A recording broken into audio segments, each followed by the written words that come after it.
नमस्कार दोस्तों, स्वागत है आप सभी का आपके अपने फेवरेट YouTube चैनल जिसको मैंने अपना नाम दिया है शैलेंद्र श्रीवास्तव पर, जहां पर हम साइबर सिक्योरिटी और CISM सर्टिफिकेट से जुड़े बहुत से टॉपिक का डिटेल में डिस्कशन करते हैं। दोस्तों, क्या आपने कभी सोचा है कि किसी कंपनी का कल्चर इंफॉर्मेशन सिक्योरिटी को भी इम्पैक्ट कर सकता है? जी हाँ दोस्तों, आज हम लोग इसी टॉपिक पे डिस्कस करते हैं और आज हम इसको समझने के साथ ही कुछ क्वेश्चंस को भी आपके साथ डिस्कस करेंगे।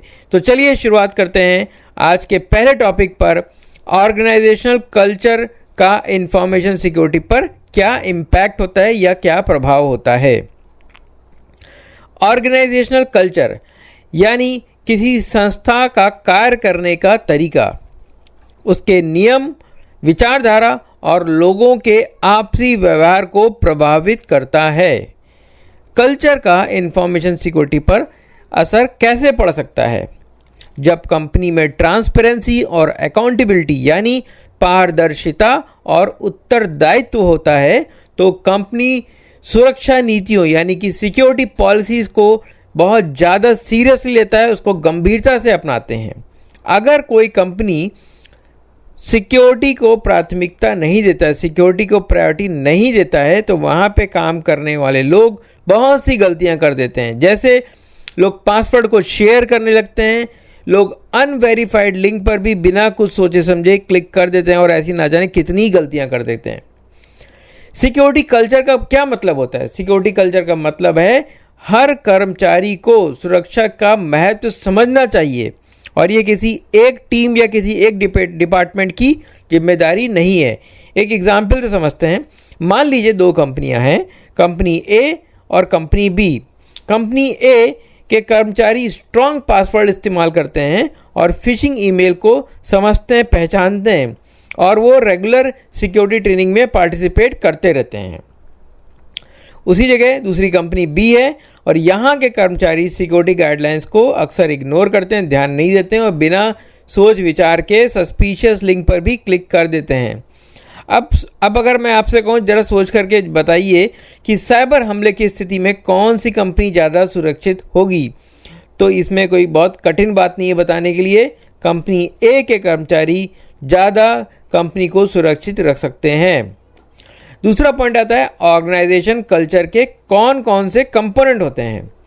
किसी भी संस्था का कल्चर किन किन चीज़ों से बनता है, आइए पहले इसे समझते हैं। पहला पॉइंट है ऑर्गेनाइजेशनल बिहेवियर। ऑर्गेनाइजेशन खुद कैसे बिहेव करता है, किसी कंपनी में लोग कैसे काम करते हैं, क्या वहाँ टीम वर्क और सहयोग की भावना है या नहीं है, क्या लोग साइबर सिक्योरिटी को लेकर के अवेयर हैं कि नहीं है, अब वहाँ काम करने वाले लोगों का एटीट्यूड और नॉर्म्स क्या है। सेकंड पॉइंट यही है, एटीट्यूड और नॉर्म्स।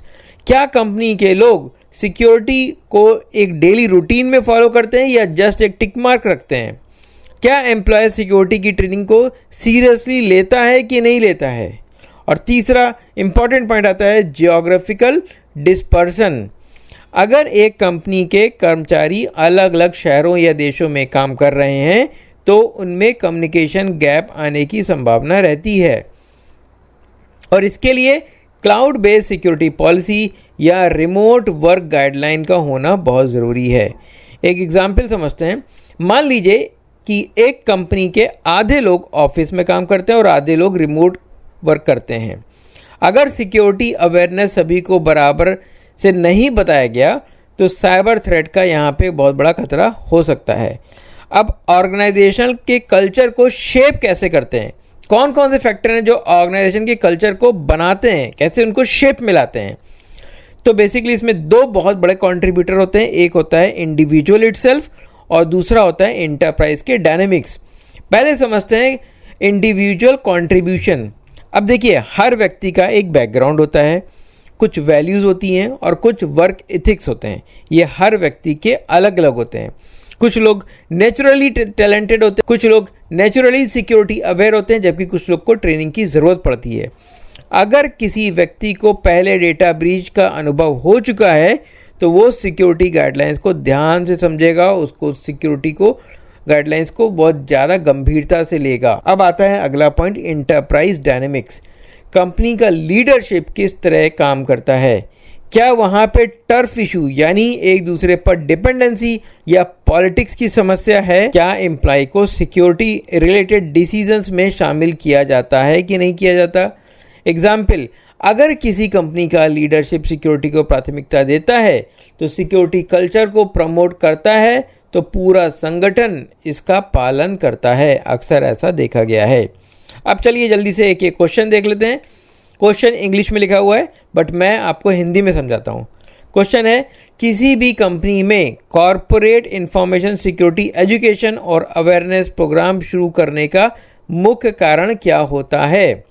पहला ऑप्शन है बोर्ड और सीनियर मैनेजमेंट की कमिटमेंट निश्चित करना। दूसरा ऑप्शन है इंफॉर्मेशन सिक्योरिटी के रोल और रिस्पॉन्सिबिलिटी तय करना। तीसरा ऑप्शन है ऐसा वातावरण बनाना जो इफेक्टिव सिक्योरिटी के लिए अनुकूल हो। और चौथा ऑप्शन है सिक्योरिटी पॉलिसी और रेगुलेटरी रिक्वायरमेंट को पूरा करना।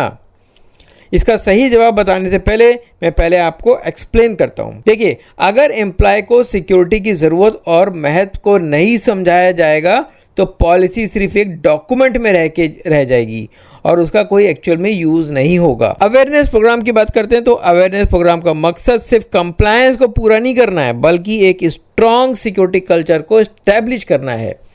जबकि एम्प्लॉय सिक्योरिटी के प्रति जागरूक होगा तभी डेटा ब्रीचेस, फिशिंग और इनसाइडर थ्रेट को कम किया जा सकता है। तो इसलिए इसका सही जवाब है सी, ऐसा वातावरण बनाना जो इफेक्टिव सिक्योरिटी के लिए अनुकूल हो।